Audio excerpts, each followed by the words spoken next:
Hello folks, this time we're going to be looking at this kit for an SER 3-plank open wagon, later Southern Railway diagram 1346.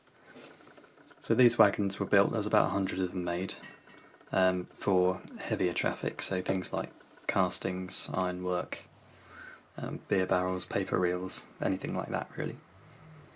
So the first job with this kit is we're going to remove all the support material and give the whole thing a coat of primer so we can see what we're doing.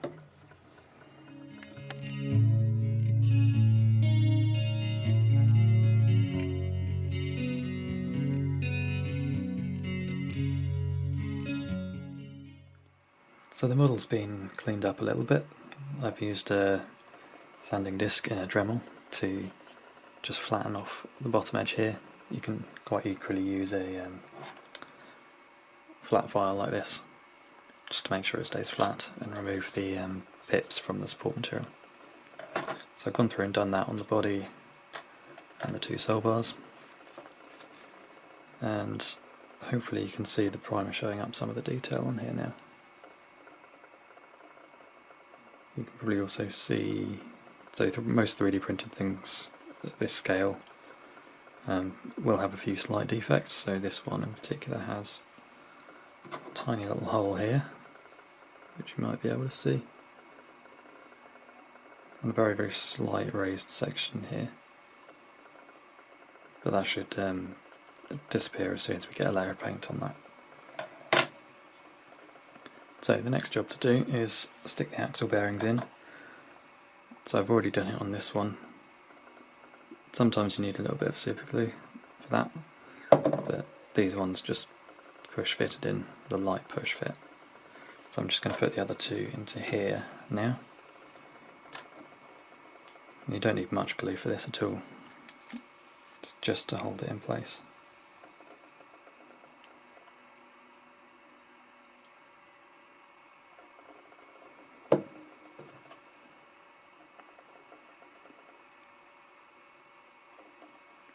And this should just drop in like that and sit flush up against the chassis. So I'm going to finish that off, and then we need to start putting the sides on. So if I can do this without super gluing myself, which I usually can't,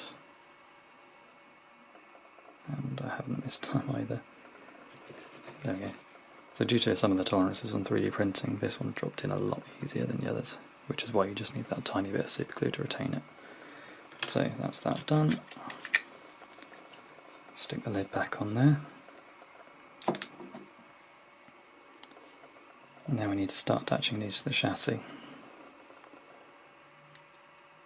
So I'm probably not going to film this section because it's quite boring, but all you need to do here essentially is put a tiny dab of glue into this corner here, on the back of there, and in this corner here, and just hold that in place until it sets, and that's it really.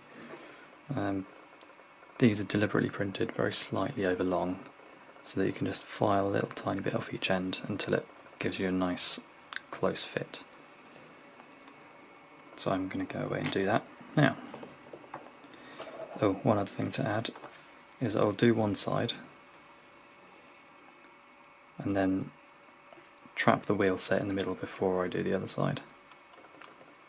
So something like that. And the wheel set should be trapped in there and should still be nice and free to move. So let's get on with that then. So hopefully you can see what I've done here. We've got the whole thing assembled, and you should be able to see how the wheels are trapped between the two sole bar sides here. So hopefully you can see that. I've had to modify this one very slightly. This is a pre-production kit, so it's required a little bit of taking a little bit of material out there to move the sole bars a little bit closer together so they trap the wheels without too much play. Hopefully I'll have adjusted the registration points to the right dimensions by the time I start making these properly. So next thing to do just paint really. I need to put a couple of cosmetic couplings in the ends, but I'll do that a little bit later on once I've got the first coat of paint on. And yeah, should start looking a little bit better now.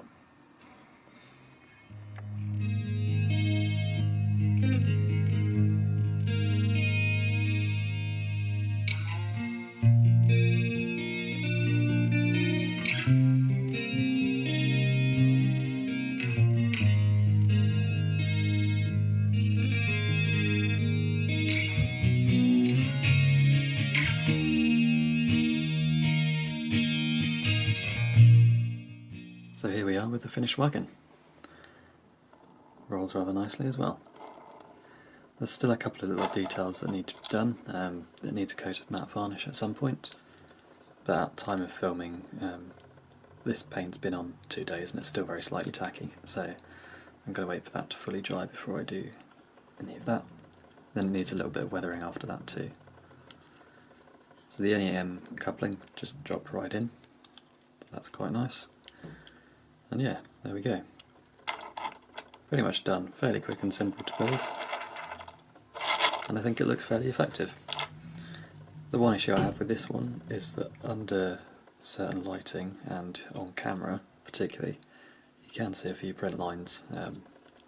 I think I've fixed that issue with my printer now, so future ones shouldn't have that issue. But having said that, from normal viewing distances, and even from quite close up, just with the naked eye, it's not really visible. So there we go. Please check out my website, there's a link in the description for that, where I list all of these kits and where you can get them and so on. This one probably won't be available for a little while, there's a couple of little things I need to do to finish it off.